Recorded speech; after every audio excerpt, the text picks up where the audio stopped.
It's like that phrase that we see all the time, let them think what they want about you. Has your life, your dreams been interrupted? Good news. It is possible to reinvent our lives. People are doing it every day, and some are brave enough to share the struggles, disappointments, and challenges. If you are looking for a new beginning, a do-over, or to rediscover your passion, maybe even find a new one, then grab a cup of coffee and let's talk. Interrupted, Act 2, Reinventing Your Legacy, with your host, Coach Lori. Sherilyn Hemphill is with us, and she likes to be called Cher. Welcome. Hi, thank you for having me. So we always start with your wonderful life. Tell us all about you and what you do and what you love about it. What I do is I am medically retired, meaning I had a major surgery, which kind of like altered the course of my life. So now my focus is ostomy awareness. So I just try to talk to women about just accepting their circumstance and their bodies. And it's really helped me actually kind of move through that. I mean, my life is so much better now because I was sick all the time. And so I felt like I wasn't able to just live. And now that I'm not sick, I am able to travel more. I am able to spend more time with my daughter. I am able just to be me. And what that means for me is like, I have changed so much over the course of the last few years. And I have really settled into who I am, meaning my dreads, the way I dress. I used to dress so like, I was told I dressed like an angry fairy because I was like always in black leggings, business attire. And now I've been told that I dress so colorful and I just put on what makes me feel good. I believe for myself, living a beautiful life means being who I am and accepting myself for who I am. Yeah, I have an ileostomy. This is my second time having it, but this time now it's permanent because I had colorectal cancer and it was life or death situation years ago. And then throughout the years, my insides just got worse and worse. So when I first had my ileostomy, it messes with your mind, and a lot of people with ileostomies tend to like shrink and hide because it's not understood. People don't understand it. They think, oh, it's only people in nursing homes. They're dirty. They're this, they're that. So there's a lot of stigma behind it. So when I first had it, I hid. I didn't want to go anywhere. I stayed in my house. I'm like, nope. This time around, I told myself, I am not going to let it beat me. I am not going to let it define me in that way. This time around, I'm like, I decided to document my journey, which I've done on TikTok. I've documented my journey. I have changed my bag in front of the camera. I'm answering questions, just really displaying being comfortable with who I am. And in return, that's helped a lot of women go, oh, I can live this life versus hide. So it's really become my passion. And yeah, that's what I love now. I love that you're so willing to be vulnerable and to recognize that if you're struggling with it, other people are too, and that you are so willing to say yes.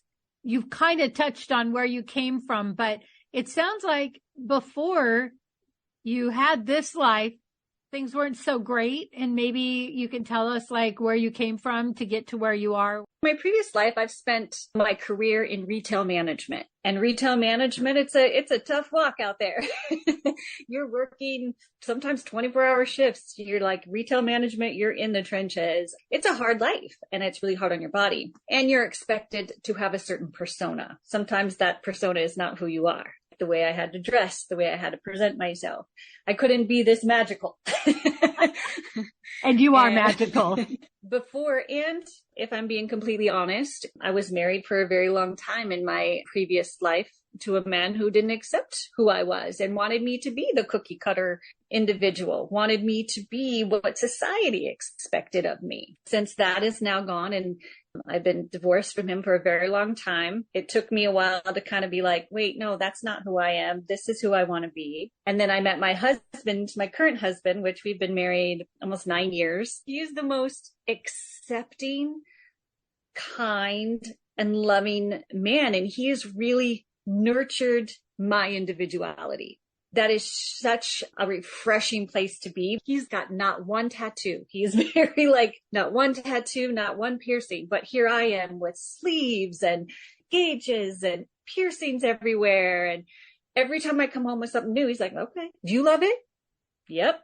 Then I love it because you're happy. It really helps when you have that loving partnership. That does stop us. Society stops us from being who we want to be. Everybody's put in a box. You were a girl, you must wear pink. No, not necessarily. If you like pink, yeah. For me, it's about finding the right people to surround yourself with, your tribe that accepts you for who you are. And if you are being who you are, the tribe will find you. You said you had a medical issue that kind of took you out. So was it an overnight thing that started your change to get to where you are now? Well, I think it's been a series of things, from leaving a controlling environment in my previous marriage, from leaving that created a change in me. Then I still had a lot of work to do, undo everything that was learned, with a lot of bumps in the road, trying to figure out who I was. And then I believe it really was 2021 where I really settled into who I was, because my health had taken a turn. I was told I was going to have my ileostomy permanently. That messed up with my head, and then I had to make a decision at that moment to let it destroy me like it did before, or to own it and make it my superpower. I decided to own it and make it my superpower. And that really was the defining moment for me.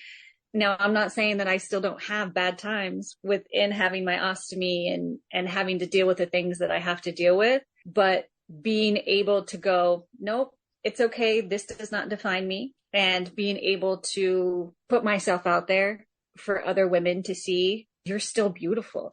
Live out loud. It's okay. It really helped me grow into this person. Because I would say when I started the TikTok thing, I didn't know what my daughter did TikToks. I didn't know.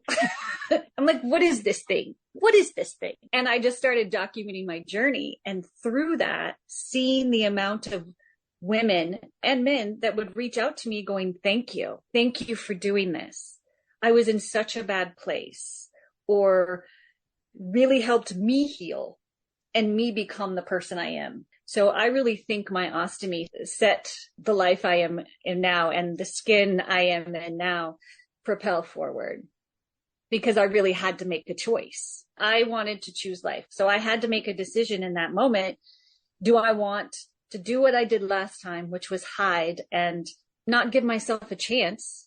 Or do I want to live? Do I want to live out loud? Do I want to help others see themselves as who they truly are, which is beautiful? And so that's the choice I made, and that propelled me to where I am now. I love that. You said earlier, like, it was a progression and you had a lot of work. Will you talk to us about work? Tell us what your work entailed for you to get more healthy after coming out of a relationship and all of that. The work was really just around my identity, my worth, being able to look at traumas and sit and process those and heal from them. Because what I had done in the past was, okay, this happened. I don't have time to process. And this is how a lot of people go through life. I don't have time to process this one thing. So I need to move on. They move on, and then they have something else they have to process. It's no time. And then pretty soon we are so full of trauma. We are so full that it can't go anywhere. We can no longer function normally until we sit down and are able to look at ourselves and say, okay, where do I want to go from here? Who am I? And not who society wants me to be, not who this person wants me to be, but who am I? Counseling, a lot of counseling. It's always nice to have that third party that knows nothing around you, that just can help you process and hold you accountable. Accountability is a big thing. Someone to hold you accountable to growth and movement. And that's what I've experienced with my husband as well. I have been so guarded for years because of my previous relationship that with him, I have had to do a lot of healing from the past because I thought I was all healed. Have you heard, if not now, when? If not you, then who? Are you being prompted to write a book, to create a podcast? Check out Leaving a Legacy at www.coachlaurie, that's Coach, LAURIE.com. And let's get started on your second act now. I have had to do a lot of healing from the past because I thought I was all healed. And then you get into another relationship and you're like, oh, yeah, maybe I'm not so healed. But again, having a partner that is in lockstep with you and is able to go, okay, I get it. I get why you're having this moment. Now let's talk it through. So my healing moments when healing from another relationship, especially with my husband, James, is he talks through things with me. He sits down when I am like in a panic mode or I am like, well, this is the end of the world, right? Like, and he's like, wait a second, let's talk about this. Once we sit down and we have this like conversation and he's like so loving and welcoming and like got me regardless. And through that process with James, having someone that is so there for you and invested in your growth as well, I felt safe, loved, worthy. And that really helped and still helps because it's an ongoing process. It's helped me feel those things. I am worthy. I am safe. What's next? So it allows the door to be open to what's next. And it's exciting. I love that. What's next? So you talked about trauma, and something that I'm seeing a theme is when people decide to look at their trauma, tell the story, get some help, they actually get freedom. Where beforehand they thought they had to stuff it because if they looked at it, that would be the end of the world. Can you talk about your trauma journey? You know, there's of course trauma in my previous marriage. I'm still getting free from that, if we're being honest. Now I've been divorced since 2008, but I'm still getting free from that with the help from my current husband, being able to heal from that process. But with that, it's taking back my power and who I am, not letting anybody else and their opinion of me define me. It's like that phrase that we see all the time, let them think what they want about you. You know who you are. I've spent so many years trying to convince other people of who I am. And that's exhausting. Healing from that trauma and being able to go, okay, sorry you feel that way. Not giving the power to them to define who I am. So that was very healing for me. I have learned that process. It's been a very long time since I've been there, but I am just now learning to say, let them, because life's a journey. There's a lot of bumps in the road, And as far as my big traumas in life, as far as my ostomy goes, it's some heavy trauma when you have colorectal cancer and medical burnout where you're just like, enough is enough. Stop touching me.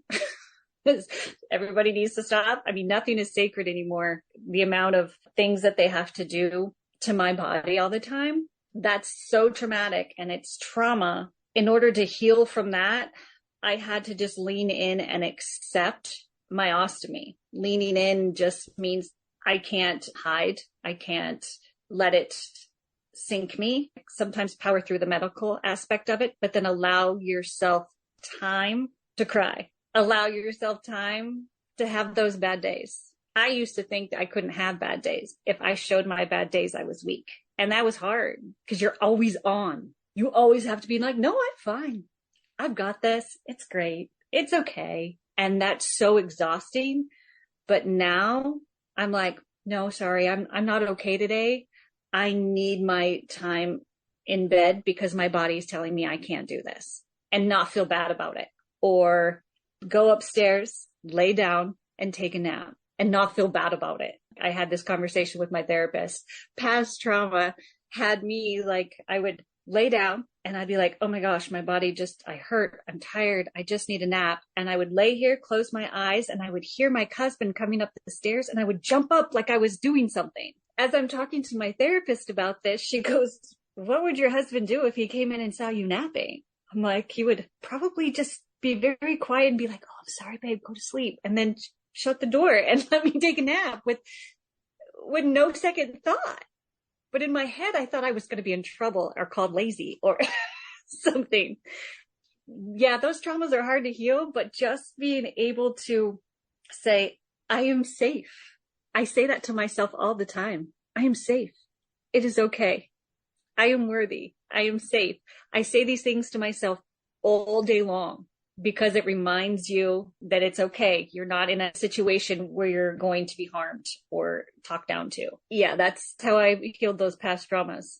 And it's an ongoing situation. You're always going to have triggers. I really like that you brought up the whole medical thing, because I was reading an article about some people when they're going through cancer or different things where they do end up with an ostomy bag, that they're in a teaching hospital. There is absolutely no privacy. And although we look at the greater good, that it still induces trauma. So can you talk about that a little? I was in a teaching hospital, and I was in the hospital for a couple weeks after my surgery and during COVID too. So my family wasn't able to come in, right? So you're by yourself and the worst possible pain and situation of your life. And you just don't have your support system. Now I did on FaceTime, but it's not the same. So being in a teaching hospital, whew.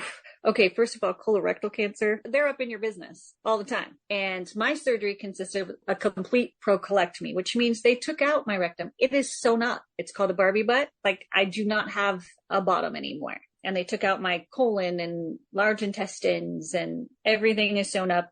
But what that entailed is like these young nurses, and bless their little heart, this young boy, he's like training to be a nurse, and he's having to come into my room, and they're like, oh, can he be in here? Okay, where I'm having to drop my drawers and show them my bum. They're literally taking photos to send to the doctor. So you're kind of just like, you feel like a science experiment almost. You really have to try to like desensitize yourself from it, because you always have somebody coming in that room that is trying to learn from you. Yes, greater good, like you said, that greater good, right? This person's going to be able to help the next person. But what it does to the individual, it really does make them feel like a science experiment. Their feelings aren't taken into consideration.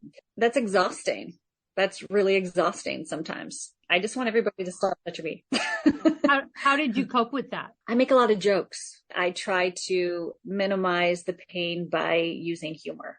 And that's how I got through it and get through it. Even when I was diagnosed, my first surgeon, they would have to do scopes before they removed everything. And they would stick a scope up there, and I would just make jokes. Oh, you're going to send me flowers later, or, oh, you turned off the light, mood lighting, So it's kind of like, you just kind of got to find humor in it, because if not, you'll cry. That's why I've always said, I got to find the humor, because if not, you're going to find me in the corner crying. That's a lot to go through. Mm-hmm. It is. It's a lot. No wonder you want to help people. Yeah.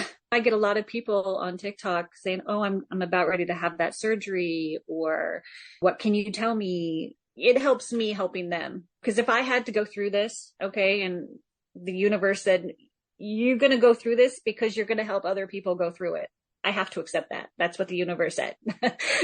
So that's what I need to do. So I can either take it and I can hide and I can feel sorry for myself, or I can choose to be like, nope, I'm going to be as open as I possibly can. Here's the good, bad, and ugly. You're strong enough to get through it, and I'm here for you.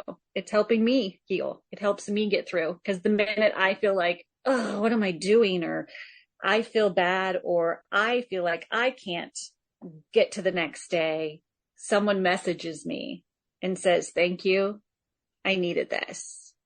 And then I go, okay, that's why I'm doing this. And then it helps me get to that next day, and that next, what's next? You've said this a couple of times, how in a way you're living your best life right now, but that doesn't mean it's easy. There's still hard days. I love that you tell people you can do hard things. Like, you're not trying to sugarcoat it. You're almost saying, this is going to suck, but let's hold hands.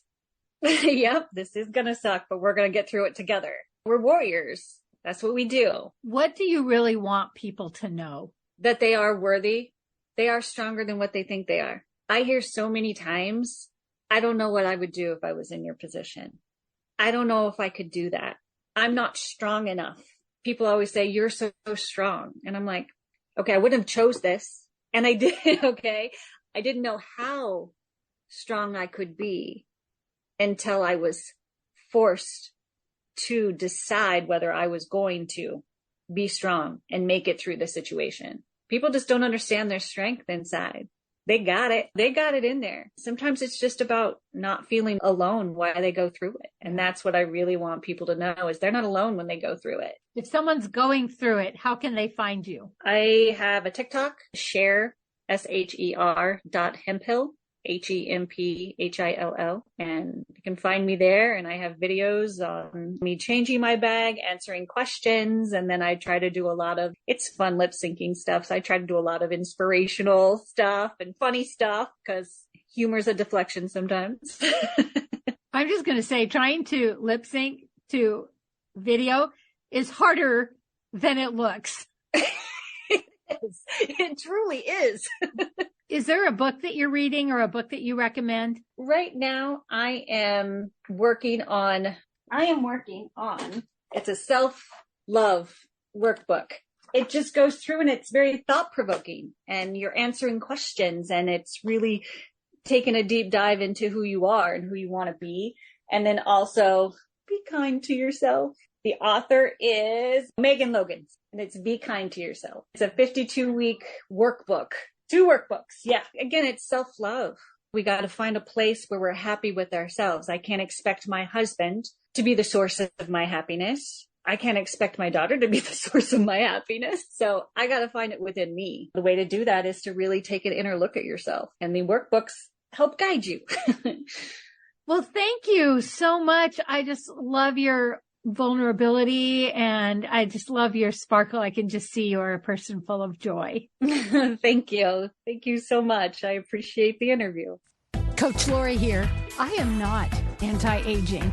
I am all about aging gracefully. Did you know we stop making collagen at a certain age? And did you know powdered collagen has to go through your whole digestive system? So I am a big fan of Glow Liquid Collagen. It helps me age gracefully, inside and out. To order, check the link below.